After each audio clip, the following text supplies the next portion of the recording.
भागवत कराड यांच्या गाडीला भाजपच्या कार्यकर्त्यांनी घेराव घातलेला आहे आणि त्यांचा निषेध करत इथं उपोषण देखील एके ठिकाणी आपण बघितलेलं आहे। छत्रपती संभाजीनगरमध्ये भाजपच्या नाराज इच्छुकांचं उपोषण आणि दुसरीकडे आता भागवत कराड यांना या भाजपच्या काही कार्यकर्त्यांनी घेरलेलं आहे। भाजप कार्यालयामध्ये नाराजी उफाळल्याचं आपण बघू शकतोय। भागवत कराड यांचा निषेध करत इथं घोषणाबाजी देखील दिली जाते। छत्रपती संभाजीनगरमध्ये भाजप कार्यकर्ते तीव्र नाराजी व्यक्त करतायत।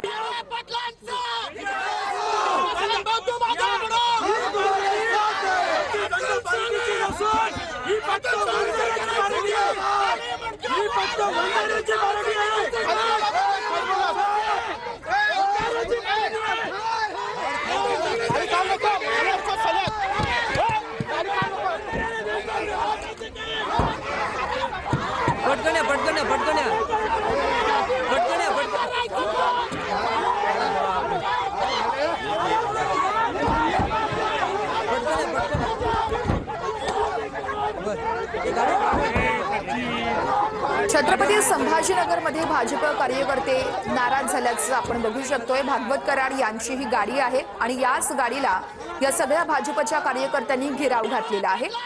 भागवत कराड यांच्या विरोधात देखील इथं घोषणाबाजी केली जाते। एकीकडे भाजप कार्यालयामध्ये 2 महिला पदाधिकाऱ्यांचं उपोषण सुरू आहे। उमेदवारी न दिल्यानं त्यांच्याकडून नाराजी व्यक्त करण्यात आली होती आणि त्यांच्याच समर्थनार्थ हे सगळे भाजपचे कार्यकर्ते एकवटलेले आहेत आणि भागवत कराड यांच्या गाडीला त्यांनी घेराव घातलेला आहे। त्यांच्या विरोधात इथं घोषणाबाजी दिली जाते। छत्रपती संभाजीनगरमधली ही दृश्य आपण बघू शकतोय। त्या ठिकाणी पोलीस देखील आहेत आणि पोलिसांनी या जमावाला पांगवल्याचं आपण दृश्यांमधून बघू शकतो आणि त्यानंतर भागवत कराड यांच्या गाडीला ही वाट मोकळी करून देत त्यांची गाडी तिथून निघून गेलेली आहे। काही कार्यकर्ते भावनिक झाल्याचंही आपण बघू शकतो।